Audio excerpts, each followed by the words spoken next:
Hola, buenos días a todos, bienvenidos a mi canal, soy David Scores y esta es otra lección del curso de Relatividad General en 20 minutos y ya estamos en la lección 13, que la he titulado El mayor problema de Einstein, porque para muchos estudiantes de Relatividad General es muy difícil entender cómo una persona puede derivar una teoría semejante a la teoría de la relatividad general que hizo Einstein, ¿no? Porque no solo es relativamente compleja, digámoslo así, sino que hace falta una cierta imaginación para poder incluso plantear las hipótesis en las que se basa. De eso vamos a tratar en las próximas lecciones. Hoy vamos a comenzar a plantear cuál es el mayor problema con el que se encontró Einstein una vez derivado todo lo que hemos hecho en las lecciones anteriores. Si os interesan esos temas, os invito a suscribiros a mi canal y así recibiréis notificaciones cada vez que suba una lección nueva. Pues hemos avanzado muchísimo en estas 13 lecciones, estas 12 lecciones anteriores, sobre relatividad general, ya que hemos comenzado con esos postulados con los que comenzó Einstein, que son postulados pues relativamente lógicos y fácil de entender. Gracias a esas hipótesis y gracias a la generación, al desarrollo de la relatividad especial, hemos logrado reescribir la fórmula de la gravedad de una forma diferente. Si esta es la primera vez que veis esta lección, yo os aconsejo visualizar el curso desde el principio para poder entenderla, ¿no? Pero básicamente Einstein lo que hizo fue pues reescribir la ecuación de Newton en su forma de Poisson y considerar que el tensor métrico era la fuente de gravitación, el campo gravitatorio, algo que se le podría haber ocurrido a cualquiera. Gracias a no solo esa hipótesis, sino también a su magnífica idea de considerar que cualquier tipo de energía puede ser fuente de gravitación, pues Einstein derivó un nuevo tensor, de los cuales hemos hablado creo que en las últimas 4 lecciones, el tensor de energía y momento. Y esto supone una nueva fuente gravitatoria. Y aquí veremos que es donde Einstein comenzó a encontrarse con el grandísimo problema de aunar el tensor de energía y momento como fuente gravitatoria y el tensor métrico como un campo de energía potencial. Eso lo vamos a ir viendo a lo largo de esta lección y la siguiente. Los nuevos conceptos, pues el magnífico tensor de energía y momento que nos ha hecho descubrir que la gravitación puede estar causada por diferentes cosas, por ejemplo, por energías, ya sea en forma de densidad o flujos a través de las 3 dimensiones espaciales, flujo a través del eje X, Y o Z, o depende de si estamos hablando del radio y de los ángulos azimutales y polares, ¿no? Pero también el momento de las partículas que están en el espacio nos puede generar un campo gravitatorio. Y hemos descubierto que existen unas densidades de momento también y unos flujos de momento a través de los 3 ejes espaciales. Y esto lo que nos ha hecho es pasar de una sola ecuación de gravitación newtoniana a tener 16 distintas ecuaciones, cada una con un solo componente del tensor de energía y momento, si bien 10 de ellas son independientes, como ya vimos en las lecciones anteriores, pero esto es un concepto fundamental. Esa serie de nuevas ecuaciones, para poder describir cómo se mueven, pues por ejemplo, los planetas, se resume de esta manera. Esta es una hipótesis, no son las ecuaciones de campo de Einstein, pero esta fue la propuesta inicial por la que comenzó Einstein a desarrollar la teoría de la relatividad general. La sustitución en la ecuación de Poisson, que tiene un c a la cuarta aquí debajo, como ya vimos en lecciones anteriores, la sustitución de esa densidad de masa por el tensor de energía y momento, pues es algo lógico. Y luego también es algo lógico pensar, como ya razonamos en las lecciones anteriores, que el tensor métrico, que es lo que define al espacio, y esto es importante entender, el tensor métrico define esa estructura del espacio, que las dobles derivadas, el laplaciano o una función laplaciana del tensor métrico nos hace de campo gravitatorio y por lo tanto podríamos pensar que estos términos de la izquierda y de la derecha pues son iguales y constituyen una nueva manera de describir la gravitación, la teoría de la relatividad general. Y yo creo que cuando él vio o planteó estas ecuaciones, pues estaba realmente feliz y contento, porque dijo, bueno, pues ya lo tengo, ¿no? Funciona en el límite newtoniano. Con esta ecuación podemos derivar la ecuación de la gravitación de Newton.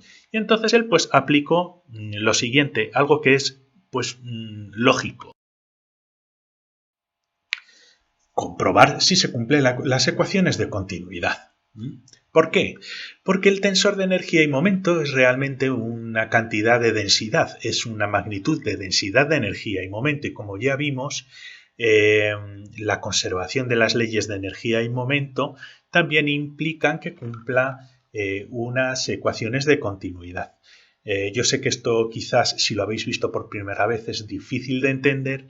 Os voy a dejar al final de la lección un enlace con la lección específica donde hablamos de las ecuaciones de continuidad y también al listado general del curso de relatividad general para aquellos de vosotros que queráis comenzarlo desde el principio. Pero bueno, pues Einstein dijo, vale, planteemos las ecuaciones de continuidad. Sabemos que el tensor de energía y momento debe cumplir la ecuación de continuidad. Podemos además forzar esa condición. Y si esta parte de la derecha cumple la ecuación de continuidad, también la parte de la izquierda debería cumplir la ecuación de continuidad. Muy bien, la ecuación de continuidad no es más que aplicar un gradiente, unas derivadas en cada una de las coordenadas, como ya vimos en la lección correspondiente, sobre nuestra magnitud. Pues por ejemplo, la derivada sobre el tiempo, más la derivada en el eje X, más la derivada en el eje Y, más la derivada en el eje Z. Es un gradiente, es decir, la aplicación de este gradiente sobre nuestro tensor de energía y momento, pues debería dar cero. Esa es la condición de la ecuación de continuidad. Aquí tenemos esta operación. El 8πg a la cuarta son constantes, con lo cual lo podemos sacar fuera. Y esto implica que tenemos que aplicar nuestro gradiente sobre el tensor de energía y momento. Y esto debería ser igual a 0. Si esta parte es igual a 0, 0 por una constante es 0. Esta es la condición de la ecuación de continuidad. Entonces Einstein lo primero que hizo fue, bueno, pues voy a comprobar si esta condición se cumple, al menos en el caso newtoniano. ¿Vale? Pues vamos a hacerlo en el límite newtoniano. ¿Por qué en el límite newtoniano? Porque, bueno, dentro de todas las condiciones, el tensor de energía y momento es sencillísimo, simplemente porque suponemos una masa puntual que lo podemos organizar como una densidad de energía-masa, que es el componente 0, 0 del tensor de energía y momento, y lo designamos como un ρ de densidad 0, 0, y como no tenemos movimiento intrínseco de las masas que están generando nuestro campo gravitatorio, pues el resto de los componentes son cero. No tenemos flujos de energía que se escapen, por ejemplo, no tenemos tampoco momento, por ejemplo, de nuestro planeta que está generando ese campo gravitatorio. Entonces es de lo más simple, porque se reduce solo al componente tiempo del tensor métrico y equivale a la densidad de masa o densidad de energía dentro de la relatividad, porque es lo mismo. Es muy sencillo. Bueno, pues vamos a comprobarlo. Vamos a comprobarlo para el límite newtoniano, que es una masa puntual. He puesto aquí la Tierra girando porque queda bonito, ¿no? Pero realmente deberíamos considerar un pequeño punto donde concentramos la masa y podemos, bueno, pues rodearla de un pequeño segmento de espacio simplemente para poder calcular una densidad que utilizar en estas ecuaciones de Einstein. Muy bien, pues entonces apliquemos el gradiente sobre nuestro tensor de energía y momento, pero para el límite newtoniano de masa puntual. Pues muy bien, ¿esto qué es lo que implica? Implica la derivada con respecto a cada una de las coordenadas. Aquí solo vamos a considerar la coordenada temporal y la radial, porque el resto de los ángulos es lo mismo, ¿no? Y fijaos en este mu, que tiene que contraerse con el mu del tensor métrico. Bien, aquí ponemos la derivada del tensor no métrico, sino del tensor de energía y momento 0, 0, porque es el único componente del tensor de energía y momento en el límite newtoniano que no es 0. Y fijaos, la derivada sobre x0, la derivada sobre el tiempo, corresponde a la derivada del tensor de energía y momento 0, 0. En este caso está claro. Bien, en la siguiente coordenada, la coordenada radio. Este radio de aquí tiene que ser igual al radio de aquí. Y bueno, aquí he puesto un 0, pero puede ser un 1, un 2 o un 3. Da exactamente igual. ¿Por qué? Porque los componentes del tensor de energía y momento que tienen como primer índice el radio son todos 0. Si queréis podéis volver a la diapositiva anterior y comprobarlo. Por lo tanto, esto va a ser la derivada de 0. Y en el caso del componente 0, 0 del tensor de energía y momento, pues es la densidad de masa-energía con respecto al tiempo. Muy bien. La densidad de energía y masa en este límite newtoniano va a ser constante, es decir, no se va a escapar ni energía ni masa con respecto al tiempo, porque es una solución, es un sistema físico estático. Por lo tanto, la derivada de un número con respecto al tiempo pues nos va a dar 0. Y la derivada de 0 con respecto a la coordenada radial pues va a ser otro 0.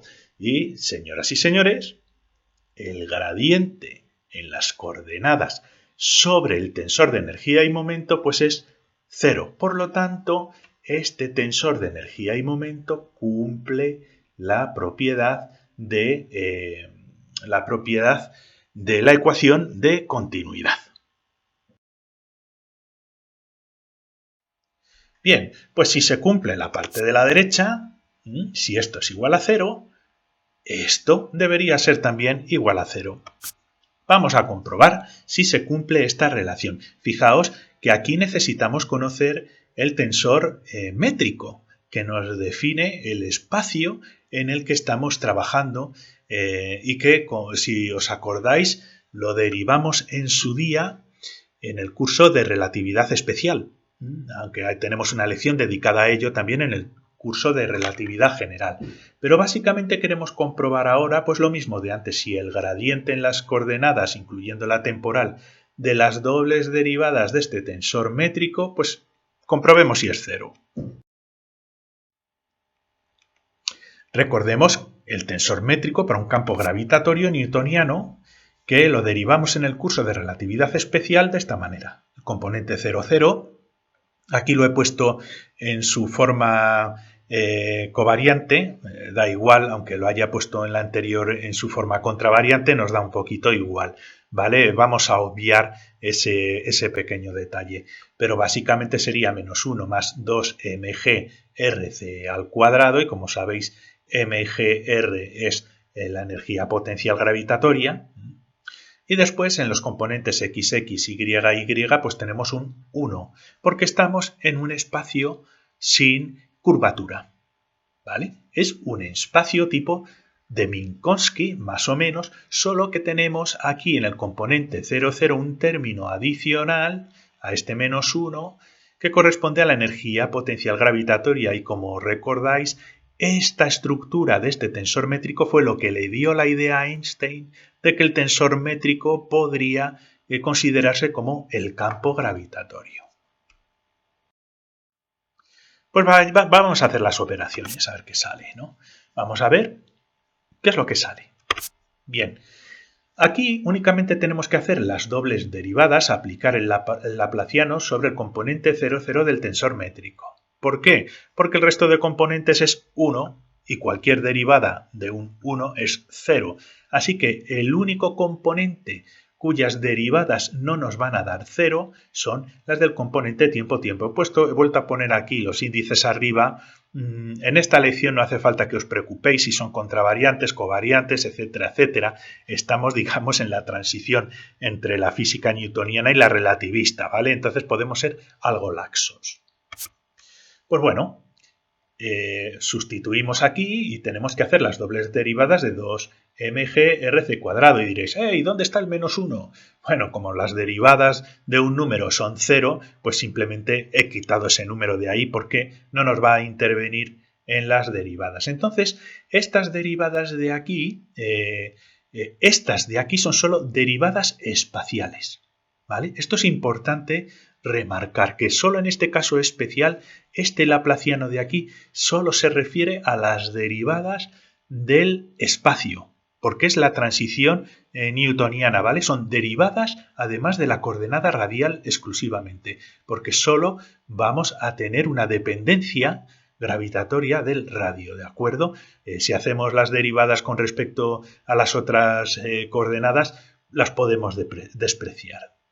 Únicamente vamos a considerar el radio como coordenada. Pues entonces tenemos que derivar una vez y otra vez seguida esta expresión con respecto al radio, ¿vale? Y os voy a adelantar todas las operaciones porque no nos merecen la pena. Nos queda que es 4mg r al cubo c al cuadrado. Y ahora lo que tenemos que hacer es aplicar ese gradiente, esta vez sí con el tiempo, para ver si cumple la ley de continuidad. Entonces, hagamos las derivadas. Y es igual a la derivada. Yo sé que aquí pongo el símbolo del, este de aquí. Realmente podríamos poner un diferencial de esto con respecto a un diferencial del tiempo. Es lo que significa. Es una derivada de esto con respecto al tiempo. Es una manera simple de indicar estas derivadas para no poner derivada por aquí y derivada en el denominador, etcétera, etcétera. Entonces tenemos que derivar esto con respecto al tiempo y esto tenemos que derivarlo con respecto al radio. Esto es lo que significa el gradiente, ¿vale? Bien, aquí hacemos en el límite newtoniano que no haya una dependencia con el tiempo, es decir, estamos hablando de un sistema estático, donde no va a cambiar con el tiempo. Por lo tanto, la gravitación en un punto no va a cambiar con el tiempo. La derivada con respecto al tiempo de esto, aquí no vemos tiempo por ningún sitio, el radio no es una función del tiempo, esto va a ser 0. ¿Vale? Aquí ya no. Fijaos, tenemos que derivar esto con respecto al radio. No nos va a dar 0, nos va a dar una cierta cantidad.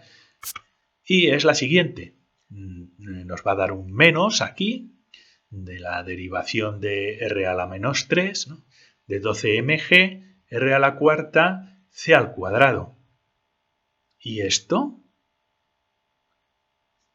¿Esto es 0?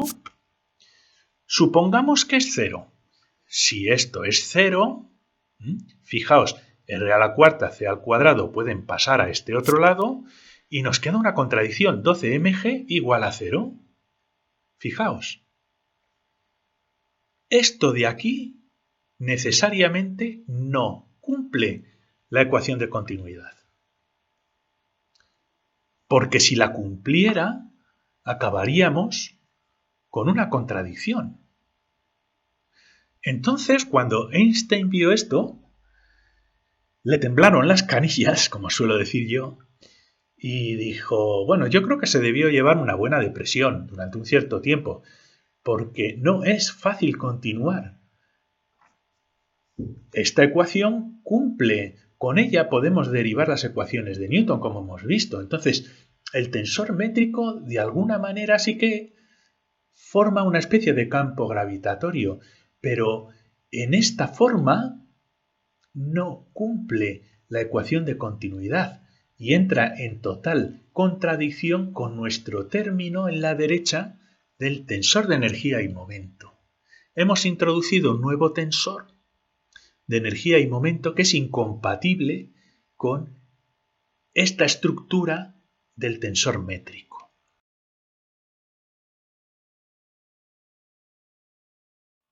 ¿Qué está pasando? Gran pregunta. ¿Por qué? Porque no tiene una explicación fácil. Otra persona que no fuera Einstein muy probablemente no hubiera sabido cómo continuar. Porque no es fácil, no es evidente. Sus premisas eran totalmente lógicas, pero entramos en una contradicción. Sus premisas de acuerdo con la relatividad especial, donde derivó ese tensor de energía ese tensor métrico a partir de las ecuaciones de relatividad especial, simulando la gravedad.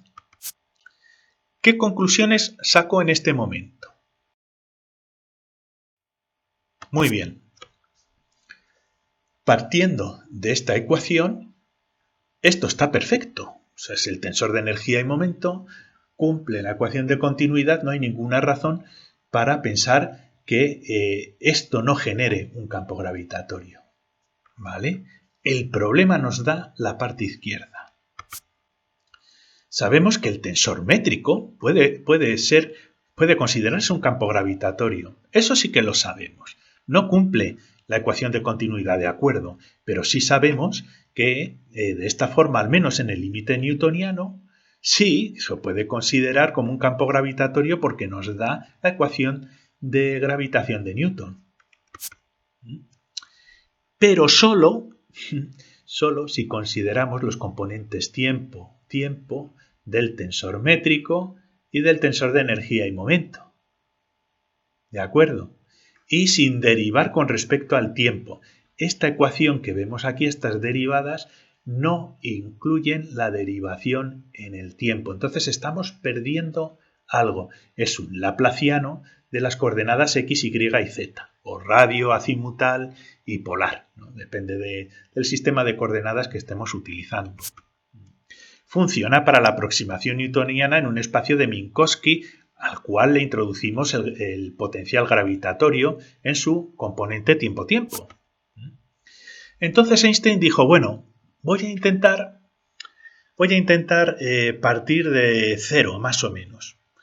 Digo, voy a postular que esta parte de la izquierda va a ser un nuevo tensor, un tensor gravitatorio, por eso le voy a llamar G, un tensor gravitatorio de gravitación, que va a ser un tensor de segundo orden y que tiene que ser compatible con este tensor. Y dado que estamos hablando de ecuaciones tensoriales, cuyos resultados son independientes del sistema de coordenadas que estemos utilizando, y esto es importante porque él va a buscar siempre, y lo veremos en la lección que viene, ecuaciones que no dependan del sistema de coordenadas que estemos utilizando, sino que dependan de vectores unitarios para describir el espacio, no de las coordenadas.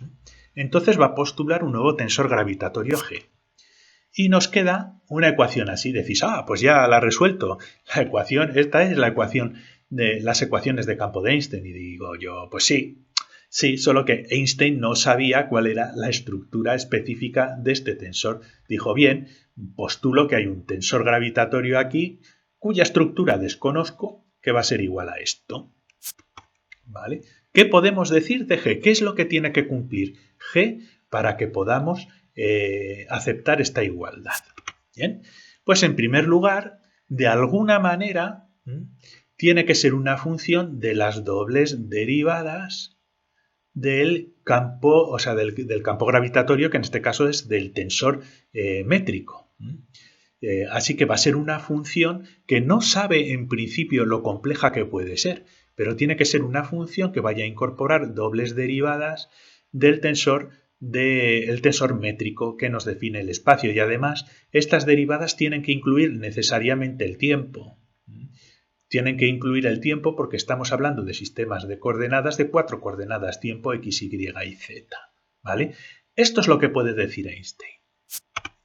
Segundo, tiene que cumplir la ecuación de continuidad. Eso significa que un gradiente de este tensor gravitatorio, un gradiente de este estilo tiene que ser igual a cero. De la misma manera que un gradiente aplicado a este tensor de energía y momento tiene que ser igual a cero. Entonces, seguramente pasó una gran cantidad de tiempo intentando aplicar estas dos condiciones para poder sacar algo que fuera compatible con este tensor, y pues no lo consiguió durante mucho tiempo. De hecho, estuvo 10 años poniendo juntos todos los conceptos necesarios simplemente para dar una expresión concreta a su tensor gravitatorio.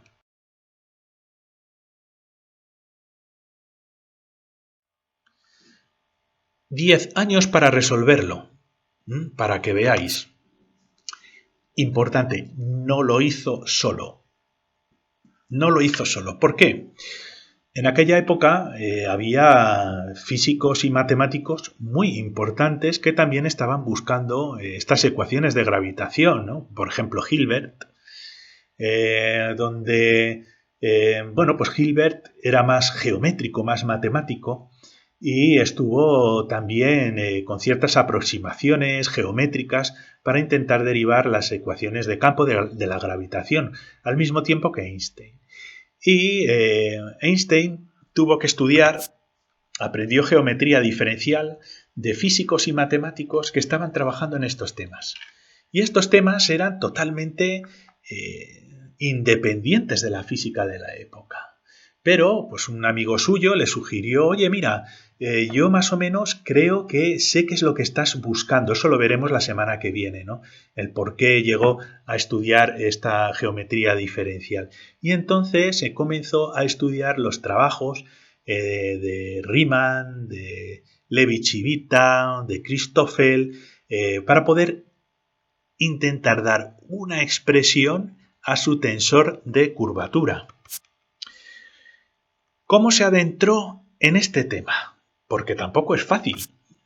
Pues eso lo veremos en la próxima lección. En la próxima lección veremos cómo fue forjando en su mente esa idea del espacio local, el espacio gravitatorio local, que además es compatible con sus principios de equivalencia, y con esos nuevos conceptos de geometría diferencial. Bueno, pues muchas gracias por vuestra atención y nos vemos la semana que viene. Os recuerdo que estáis invitados a suscribiros a mi canal. Muchísimas gracias y hasta la siguiente lección.